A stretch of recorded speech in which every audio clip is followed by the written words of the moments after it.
이게 14세대 다음에 나올 i5 시리즈거든요. 그러니까 다 i5예요. 이름도 바뀌었습니다. 울트라 5로. 제가 이분이 쓴 글을 쭉 읽어봤는데, 이분이 이제 하드웨어 이제 그 신제품에 대한 걸 갖다가 다루는 그런 이제 블로거신데 되게 정확합니다. 하신 지 되게 오래됐어요. 쭉 읽어봤는데 결론적으로 뭐냐면, 이게 14세대는 12세대를 기반으로 2코어만, 그러니까 P코어 말고 2코어 있잖아. 보조코어만 막 세려박은 건데, 이번에는 싱글코어 성능, IPC 성능이 14%가 향상될 거라는 이제 예측이라네요. 근데 거의 다 이제 그렇게 돼요. 거의 예측이 아니라 그렇게 출시가 됩니다. 거의 14%. 그래서 다음 세대, 이제 14세대 다음 세대의 i5가 14세대 싱글코어 성능이 i9 14900K 정도 14% 향상이 되면 싱글코어 성능, 그냥 코어 하나당 성능이 그 정도 되는 거죠. 그러면 충분히. 그리고 이제 하이퍼 스레딩 4코어 8스레드 뭐 8코어 16스레드 이제 하이퍼 스레딩을 없앴습니다.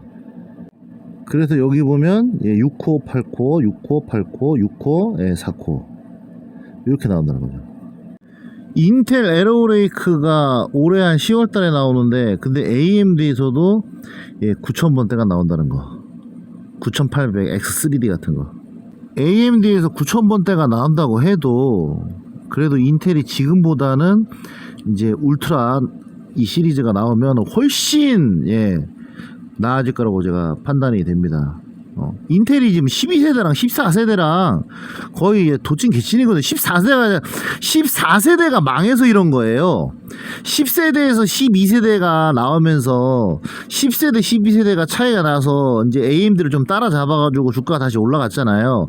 근데 14세대가 12세대랑 똑같은 거야. 그래가지고 망하거든요. 이제 다음 세대 나오면 이제 라이젠이랑 필적하고, 라이젠보다 좀 더 일찍 출시가 된다면 인텔이 올해 뭐 10월 뭐 11월 그런 것 같은데, 인텔이 먼저 출시되면은 인텔 주가 더 오르죠. 인텔 이 울트라가 먼저 출시되고 한 달 있다가 AMD에서 출시를 하면, 그러면 그 비록 한 달 짧지만 그때 인텔이 AMD 9000번대까지 안 나왔으니까 AMD 7000번대를 갖다가 확실히 압살한다 해가지고 주가 쭉 오릅니다. 근데 9000번대 나오면 또 조금 떨어지겠죠. 인텔이 먼저 나와야지. 그러니까 오늘은 인텔 주식을 한 장만 딱 사놓으려고 해요. 지금 인텔이 주가가 지금 역대 거의 뭐 최하점이라고.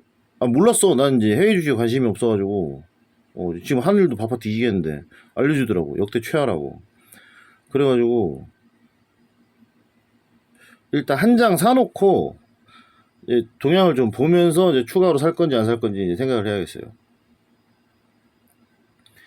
AMD가 이제 인텔을 게임하는 애들은 제가 컴파니 아닙니까? 그것도 이제 15년 동안 컴파니 하면서 느낀 점은, AMD가 인텔을 이길 수 있다, 뭐 ICP 성능이랑 게임 성능 더 올라갔다라고 많이 말을 하는데, 이길 수가 없습니다. 한참 지나야 돼, 이기려면. 왜냐면 이 인텔이, 그러니까 AMD가 비쉐라라는 것을 출시하고 라이젠이 나올 때까지 거의 한 8년이거든요. 그러니까 인텔 샌디 브릿지부터 아이비 브릿지, 하스웰, 스카이레이크까지 아주 오랜 시간 동안 인텔이 독주였단 말이에요. 완전 독주. 비쉐라가 게임에서 뭐 롤이나 피파3 같은 건 듀얼 코어밖에 지원 안 해요. 코어 2개. 거기서 코어가 6개면 뭐래. 코어 2개밖에 지원 안 하는데, 옛날에, 그렇게 옛날도 안 해요. 오버워치라는 게임이 나오기 전에 뭐 검은 사막이랑 이카루스 같은 것도 멀티코어를 지원했습니다. 근데 똑바로 지원 안 했지. 근데 이제 대표적인 피파3랑 롤이 듀얼 코어만 지원하면서, 비쉐라가 6코어면 뭐해? 코어당 성능이 그때 레고르랑 비슷했어요. 비쉐라가. 그러니까 듀얼 코어인 i3 4150이 비쉐라보다 성능이 좋아요. 게임하면. 그럴 땐 그랬어. 근데 이제 지금은 달라졌지. 지금은 옛날 CPU를 비교한다면, 지금은 비쉐라 가지고 비쉐라 6300, 잠배집 8300, 잠배집 잠베지가 잠깐만 4100, 6100, 8100 그리고 BCR 8300 전부 다 배틀그라운드 돌아갑니다. 근데 인텔 듀얼코어 4150은 안 들어가죠. 여튼 좀 AMD가 좀 억울하지. 아니 게임 회사들이 듀얼코어밖에 지원 안 하고 멀티코어를 똑바로 지원 안 해가지고 생긴 문제잖아. 여튼 그때는 그래가지고 그게 완전 옛날이 아니에요. 뭐 펜티엄 4 시절이나 뭐 저기 뭐 브리즈번 4800, 뭐 5600 윈저 이 시절이 아닙니다. 울프데일 시절이 아니라는 거예요. 울프데일, 듀얼코어, 콘로 이 시절이 아니라 샌디브리지 시절이에요. 옛날도 아닌데 그랬어 게임 회사들이. 그리고 멀티코어를 이제 잘 지원하는 게임은 또 인기가 없어. 인기가 이카루스랑 검은 사막이 좀 인기가 있었지. 마비노기 마영전이란 게임은 멀티코어로 지원을 하는데 코어 하나만 죽으라고 쓰고 나머지는 뭐 배경이나 뭐 그림자 효과 요거 하나 조금 씁니다. 여튼 그때 이제 한 8년 정도 인텔이 독주를 했기 때문에 메인보드에 장착되는 여러 가지 부품들이 있잖아요. 뭐 캡처보드 같은 거나 프로그램이 전부 다 인텔 기반으로 설계됐어요. 그래서 캡처보드가 AMD 보드에 꼽잖아요? 그러면 1920으로밖에 캡처가 안 돼요. 인텔 보드에 꼽아야 4K가 캡처가 돼요. 그런 제품 되게 많아요. 뭐 사운드 카드도 그렇고 전부 다 인텔 기반으로 만들어졌어. 그 지금 인프라 자체가 인텔이에요. 인프라가. 그래서 AMD가 현재 상황으로는 게임 프레임이 더 잘 나오고 코어당 성능이 더 좋아서 게임을 하는데 AMD도 낫습니다. 그런데 그 호환성 문제 있잖아요. 그러니까 간단하게 호환성 문제가 AMD가 인텔을 따라갈 수가 없기 때문에 주변 기기와 그리고 게임과의 호환성도 그래요. 뭐 게임 중에 막 그 이상한 게임도 있잖아. 뭐 2D 게임 해가지고 막 그 뭐라 그래 옛날 고전 게임 이렇게 해가지고 하는 거 있잖아요. 그거 AMD에다가는 저기 에러 나는 경우가 겁나 많아요. 대표적인 게임이 메이플 스토리입니다. 메이플 스토리가 라이젠과 문제가 있습니다. 라이젠 시스템으로 하잖아요. 그러면 게임 하다가 한 30분 잘 돼. 그러다가 찡 하는 스피커 소음과 함께 게임만 딱 멈춰요. 컴퓨터 멈추지 않아. 게임만 딱 멈춰. 유튜브로 같이 틀어놨는데 유튜브랑 뭐 네이버랑은 잘 돼요. 딱 게임만 멈춰. 인텔로 바꾸니까 아무런 문제가 없더라고. 여튼 그런 호환성 문제 때문에 이제 AMD 인텔이 이길 수가 없는데 인텔이 지금 주가가 개폭락하는 이유가 이게 인텔은 원래 짝수가 그 성능 업그레이드 세대예요. 짝수가 4세대, 6세대, 8세대, 10세대, 12세대, 14세대 이렇습니다. 홀수는 뭐냐면 리플래시예요. 그러니까 기존에 나왔던 8세대를 약간 변형 아니면 약간 클럭만 올리는 거의 똑같습니다. 그러니까 인텔 8세대나 9세대나 똑같은 CPU고 인텔 10세대랑 11세대랑 똑같은 CPU예요. i3는 11세대 나오지도 않았어요. 11세대 i3는 나오지도 않았습니다.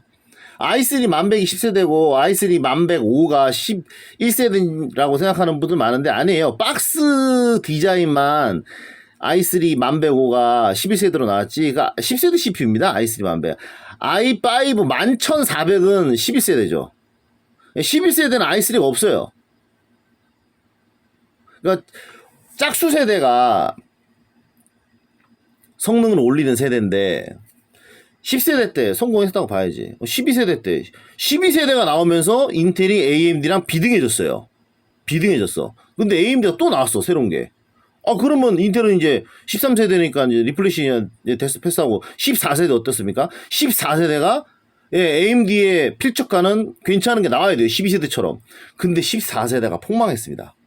14세대가 뭐 제 개인적인 생각이지만 맞습니다. 14세대가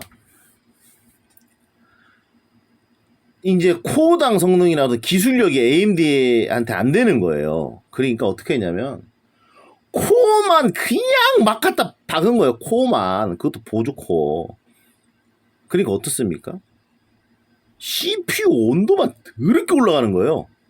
성능도 다 못 땡기고 CPU 온도가 그냥 무슨 에어컨 냉매가 필요한 수준까지 올라갔습니다. 온도가 옛날에 플라스카보다 더 심해요. 지금 옛날 펜티엄 4 플러스값보다 더 심하게 온도가 올라갑니다. 난로예요, 난로. 3열 순행 쿨러로 i9 14900K를 못 시킵니다. 시네매치 누르자마자 100도 찍어요. 누르자마자 100도 찍어요. 3열 순행으로. 그것도 뭐 그 메인보드 전원부가 받쳐줘가지고 CPU를 갖다가 최대한 땡기지도 못해요. 땡기지도 않았어요. 못하는 게 아니라 땡기지도 않았어. 근데 100도가 그래도 넘는다니까? 온도가 개판이라니까 아주 그냥. 진짜? 그러니까 엔진, 자동차 엔진으로 따지면 5000cc 엔진인데 3000cc급으로만 땡겼어. 그런데도 엔진 온도가 100도가 넘는 거야. 예를 들어서 얘기하면 CPU랑. 그래서 14세대가 망했습니다. 그래서 이게 폭락한 거죠. 개폭락. 2023년 10월에 쭈쭈 올라가잖아요. 이제 12세대 나와가지고 이제 12세대 떨었다. 12세대가 이제 12세대 생각보다 괜찮네? 그러니까 이게 오르간 거예요. 12세대가. 근데 이제 13세대 때는 얼얼하다 14세대 폭망이 푹 떨어진 거라고 제가 봅니다. 예, 시기가 똑같아요. 12세대, 13, 14. 14세대가 나와서 라이젠을 뭐 비등하게 견주거나 능가할 거라고 기대를 했지만 실제로는 온도만 더럽게 높고 코어만 갖다 박아서 성능 별 차이 없다. 그 성능 다 쓰지도 못한다. 뭐 질소 냉각을 해야 될 수준이다. 그러니까 이제 폭락한 겁니다. 하지만 늘 그랬듯이 인텔이 AMD가 라이젠 나오기 전에는 비셰라랑 7년 동안 비셰라로 죽을 썼어요. 그 AMD 회사는 없어질 거라고 없어질 거라고 저딴 CPU를 만들어내는데 그랬단 말이에요. 근데 부활했잖아. 인텔도 마찬가지로 인텔이 뭐 가만히 있습니까? 인텔도 부활하죠. 이제 15세대 건너뛰고 16세대 때 16세대로 나올지 뭐 이름을 바꿀지 모르겠지만 그때 아마 16세대가 아니라 라이젠처럼 새로운 코드명으로 이름을 아예 바꿀 것 같아. 뭐뭐뭐 레이크 그만하고. 여튼 그 부분 뭐 뉴스 나온 것도 있는 것 같아서 좀 한번 살펴봐야겠습니다. 그래도 언젠가는 인텔이 이제 또 AMD를 또 역전하거나 하기 때문에 지금 주가가 바닥일 때 사놓고 16세대 이상 기다리는 게 괜찮은 거죠. 그래서 이제 한 장 살라는 거지. 일단 한 장 사놔. 한 장 사놔야 돼. 그냥 관심 종목에나만 이렇게 해놓으면은 잘 안 봐. 한 장 딱 사놔야지만 내가 로그인 할 때마다 한 장 사놓은 게 플러스 마이너스 표시해야 되기 때문에 무조건 한 장 사놔야 돼요. 무조건. 야, 매수 준 거, 돈 안 넣어놨구나. 여튼 오늘 한 장 사겠습니다.